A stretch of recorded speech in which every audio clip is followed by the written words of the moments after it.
relacionado à cavidade oral, a gente vai falar hoje um pouquinho sobre as glândulas salivares maiores e a composição da saliva, então, produzida por essas glândulas. Quando a gente fala de glândulas salivares maiores, nós estamos falando de pares de glândula. Então, a parótida, que é a maior delas, a glândula submandibular, embaixo da mandíbula, certo? E as glândulas sublinguais, que ficam embaixo da língua. A gente vai ver a estrutura histológica de cada uma delas, mas antes disso, a gente vai falar um pouquinho da saliva, tá? Características gerais. Essas glândulas, então, elas ocorrem sempre aos pares, né? Simetria bilateral. Elas possuem ductos excretores que vão estar desembocando na cavidade oral e com a mistura das suas secreções vão estar constituindo a saliva, portanto, junto com as glândulas salivares menores na cavidade oral. E a função dessas glândulas, então, é a produção e secreção dos constituintes da saliva. Essa saliva, ela vai ter uma ação protetora dos dentes, ela vai ter uma ação protetora da própria mucosa oral como um todo, ela vai ser responsável pelo início da digestão de nutrientes, que se inicia então na cavidade oral, e vai fazer a proteção da mucosa do esôfago, que daí é o próximo órgão que a gente começa a estudar na semana que vem. As glândulas salivares maiores, então, as menores, elas ocorrem em grande número e elas vão estar localizadas abaixo do tecido epitelial de revestimento da mucosa oral. Aonde que vai ter a glândula salivar menor associada? Abaixo, né, do epitélio de revestimento, no conjuntivo, então, dos lábios, que a gente já viu e já mencionou lá as glândulas salivares menores, da bochecha, que também foi mencionado que tinha, da língua, lembram que elas desembocavam na superfície interna da língua e na região do palato. A maioria dessas glândulas salivares menores, elas têm uma secreção que é mucosa, com exceção das glândulas salivares menores, chamadas de glândulas de von Ebner, que a gente viu que elas desembocam lá no vão das papilas circunvaladas. Essa secreção das glândulas de von Ebner, ela é uma secreção mais serosa.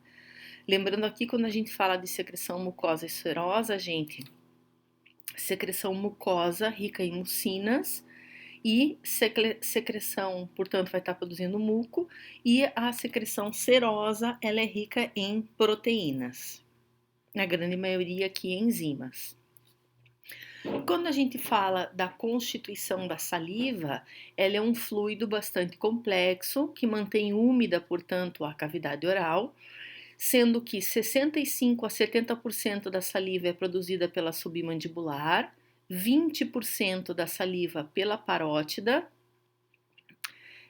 cerca de 7 a 8% produzida pela sublingual e menos de 10% da constituição da saliva é produzida pelas glândulas salivares menores. E aqui a gente tem uma tabelinha que está exemplificando o fluxo salivar, então, de cada uma de algumas dessas glândulas, né? Então vejam que o volume aqui, quando a gente fala em volume de saliva produzida com as glândulas salivares em repouso, ele é muito menor que o volume do fluxo salivar produzido com as glândulas estimuladas. E quando a gente vê um doce, vê uma vitrine de panificadora que saliva a boca, isso é o estímulo para a salivação. O cheiro de uma comida boa sendo preparada, quando a gente vai na churrascaria, aquele cheiro de carne, então estimula e aumenta o quê? Aumenta o fluxo salivar.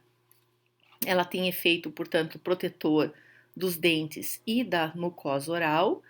E a gente vai falar um pouquinho, então, da produção da saliva por essas glândulas salivares. Nessa tabela aqui, gente, a gente tem as diferentes funções da saliva e elas estão sendo relacionadas aos diferentes tipos de componentes. Quem são os componentes envolvidos com essa função? Então, a primeira função que a gente tem aqui, ó, é a depuração, que é o clearance, que a gente diz, ou a lubrificação da cavidade oral.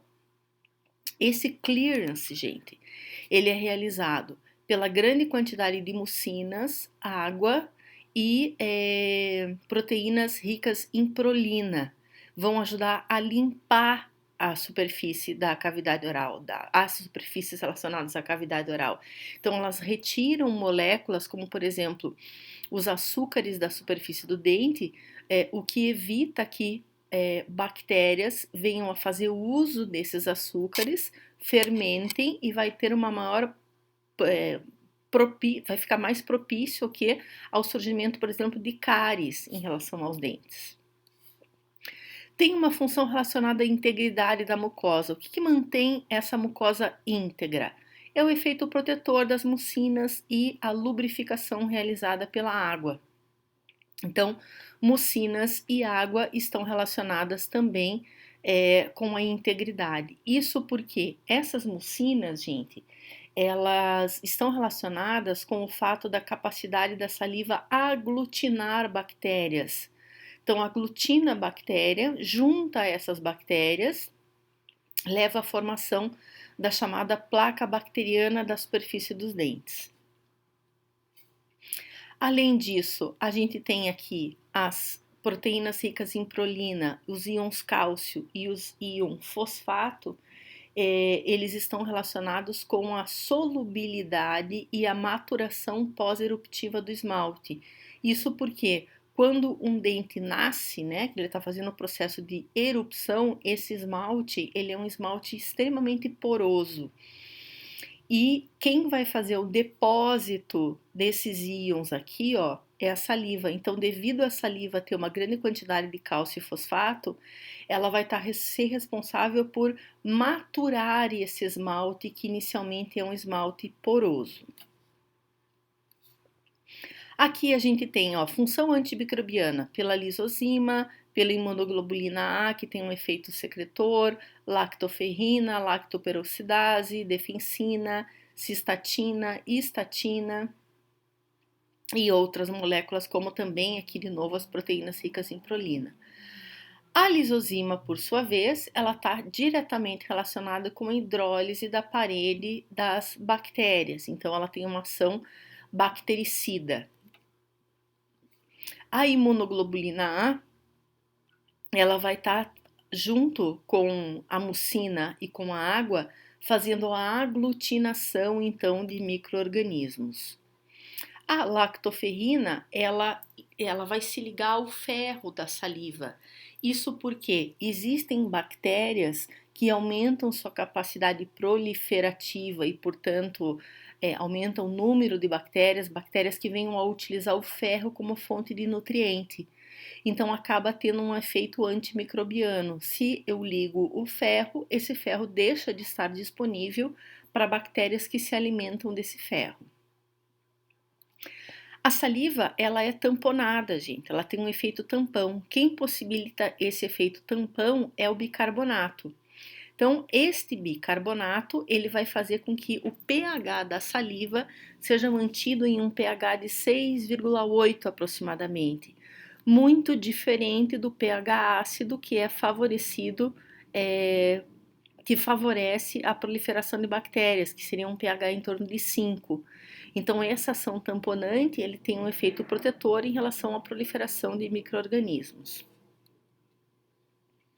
Então, a parótida, ela vai estar sintetizando o quê? Uma grande quantidade de enzimas, dentre elas, a produzida em maior quantidade é a amilase, proteínas ricas em prolinas e outras glicoproteínas. A submandibular, por sua vez, além de produzir todos esses componentes que a parótida produz, ela vai produzir moléculas, glicoproteínas altamente glicosiladas, com uma grande quantidade de açúcares, que são as mucinas, tá? Então, parótida é uma produção mais serosa. Submandibular, ela já tem tanto produção mucosa quanto produção serosa. E a sublingual, ela vai produzir uma grande quantidade de mucinas, fazendo com que essa saliva se torne, então, altamente viscosa. Qual é o estímulo em termos de sistema nervoso para a produção da saliva? A partir do sistema nervoso autônomo, tanto simpático quanto parasimpático. No simpático, ela é alfa e beta adrenérgica, o estímulo, e no parasimpático é colinérgica. Existem receptores adrenérgicos nos ácinos e aqui existem receptores colinérgicos nos ácinos. Esses adrenérgicos são responsáveis pela secreção de proteína, enquanto que os colinérgicos dos ácidos são responsáveis pela secreção de água e eletrólitos que vão fazer parte da saliva. Essa saliva, portanto, lá no sistema nervoso parasimpático, que tem ação colinérgica, vai estimular os receptores, vai secretar água e eletrólitos, fazendo com que entre íons cálcio, aumentando a concentração citoplasmática das células acinares em relação ao cálcio, então aumenta a concentração de cálcio. Isso vai fazer com que íons cloro sejam bombeados para fora, para dentro da cavidade oral, juntamente com íons sódio. Sódio mais cloro, cloreto de sódio, que vai aumentar a concentração, o volume de água, tá? Isso faz com que aumente a quantidade de água no fluxo salivar, tornando então essa saliva uma saliva mais isotônica. Eles preservam, portanto, a eletroneutralidade da saliva. Mas nós temos uma saliva que é produzida de forma hipotônica, ou seja, é uma saliva com uma menor quantidade de íons em seu volume e uma maior quantidade de água. O que vai acontecer aqui? Entram íons sódio, entram também íons cloro, que são negativos. Isso vai fazer com que aumente o influxo de potássio para o meio extracelular e aumenta também o influxo de bicarbonato para o meio extracelular, fazendo com que, se o fluxo salivar ele é alto, a gente está produzindo uma grande quantidade de saliva, essa saliva ela é pouco reabsorvida. Se a saliva ela vai ser pouco reabsorvida, significa que vai entrar menos sódio e vai entrar menos cloro, certo? E se vai entrar menos, significa que vai sobrar mais dessas duas moléculas aqui na saliva. E vai ser uma saliva que, consequentemente, ela vai ser pobre em íons potássio. Porém, no caso de um fluxo salivar lento, a saliva ela é muito reabsorvida. E se ela é muito reabsorvida, significa o quê? Entra muito sódio, entra muito cloro, sobrando pouco desses íons na saliva. Então, ela vai ser pobre em sódio e pobre em cloro. Em compensação, sai muito potássio e ela vai ser rica em potássio. Então, a gente continua na próxima videoaula.